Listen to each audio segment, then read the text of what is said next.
6 नवंबर 2025 भावनगर का Bharatnagar police station पर 42 साल का फॉरेस्ट ऑफिसर सैलिस रोते हुए पुलिस स्टेशन जाता है और कहता है कि मेरे 2 बच्चे 9 साल की भाव्या और 13 साल की पृथा और मेरी वाइफ नैना 5 नवंबर से गायब है। केस रजिस्टर्ड हो जाता है, लेकिन फिर साइबर एक्सपर्ट ने जब उन मैसेजेस को एनालाइज किया तो हिल गए। मैसेज की लैंग्वेज कुछ अलग थी, राइटिंग स्टाइल मैच नहीं हो रही थी और जब मेटा डेटा चेक किया तो बहुत बड़ा शॉक मिला। ये मैसेज उनकी पत्नी ने नहीं भेजे थे, बल्कि किसी और ने उनका फोन लेकर ये फेक मैसेजेस टाइप किए थे। फिर कॉल डिटेल्स रिकॉर्ड चेक किए गए तो बहुत बड़ा शॉक हुआ। 5 नवंबर 2025 की रात जब पूरी फैमिली नींद में थी तो सैलिस ने अपनी वाइफ को पिलो से मुंह बंद करके सांसें रोक देता है और फिर अपने बच्चों के कमरे में जाकर दोनों के साथ वैसे ही किया, मतलब अपनी बीवी संग दोनों बच्चों को रात में ही पिलो से मुंह दबाकर मार देता है। मर्डर के बाद सैलिस ने बॉडीज को अपार्टमेंट के पीछे उन पहले से खोदे गए गड्ढों में डाला। एक एक करके बॉडीज को गड्ढे में डाल खुद से हल्की वाली घास मिट्टी डालकर गड्ढा भर दिया और जेसीबी बुलाकर उस गड्ढे को पूरा अच्छे से भरवा देता है।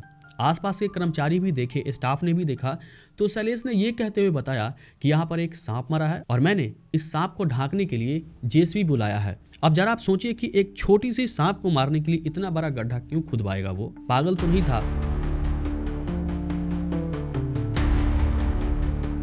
42 साल का सैलिस वैसे तो सूरत का रहने वाला था, लेकिन जब उनकी पोस्टिंग भावनगर में हुई तो सैलिस अपने घर परिवार छोड़ भावनगर नौकरी करने आता है और वहां सैलिस को रहने के लिए गवर्नमेंट अपार्टमेंट भी मिले। लेकिन जिस जगह अपार्टमेंट मिले थे वह आसपास की जगह में अच्छी फैसिलिटी नहीं थी, इसलिए अपने परिवार और बच्चों को साथ में नहीं लाए क्योंकि उनकी बच्चों की पढ़ाई भावनगर में नहीं हो पाती और फैसिलिटी भी अच्छी नहीं थी। इसलिए उन्होंने अपने फैमिली को सूरत में ही छोड़ भावनगर चले आए थे। हालांकि सैलिस अपनी छुट्टी और वीकेंड्स पर अपनी फैमिली से मिलने सूरत आते जाते थे, लेकिन उनकी पत्नी नैना सूरत में रहना नहीं चाहती थी, इसलिए उन दोनों के बीच कभी आपस में झगड़ा होते रहते।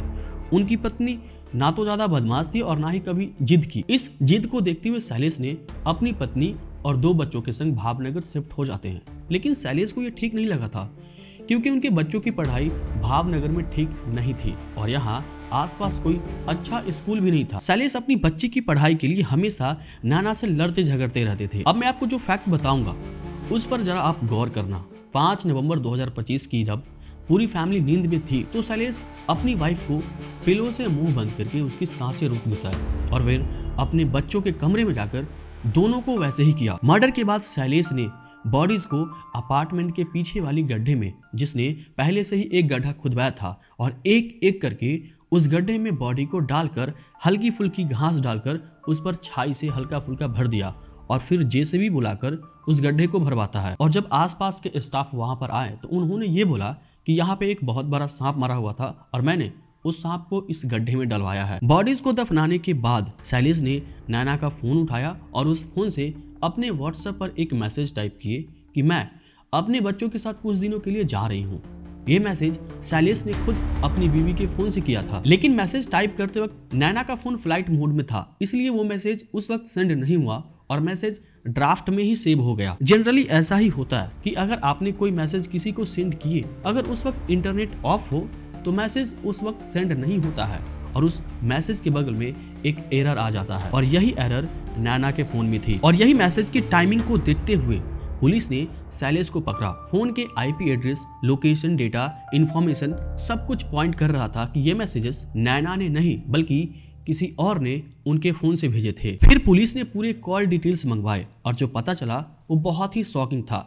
नैना का फोन तो भावनगर से कहीं बाहर गया ही नहीं था। जेसीबी ऑपरेटर ने बताया कि सर ने 2 नवंबर को हमें बुलाया था गड्ढे खोदने के लिए और उन्होंने 5-5 फीट के 2 गड्ढे खुदवाए थे और फिर 6 नवंबर को जिस दिन उसने हत्या की, उनकी फैमिली गायब हुई, उसी दिन सर ने ऑर्डर दिया कि गड्ढे को भर दो। पुलिस के लिए अब पिक्चर क्लियर हो गई थी कि एक तरफ फेक व्हाट्सएप मैसेजेस, दूसरी तरफ सस्पिशियस सीढ़ियां और तीसरी तरफ पहले से खोदे गए गड्ढे कहीं न कहीं सैलिस के ऊपर ही जाता है। 16 नवंबर को police team, forensic expert, sniper dogs और एग्जीबिशन इक्विपमेंट के साथ सैलिस की गवर्नमेंट क्वार्टर के पीछे उस प्लॉट पर पुलिस पहुंची।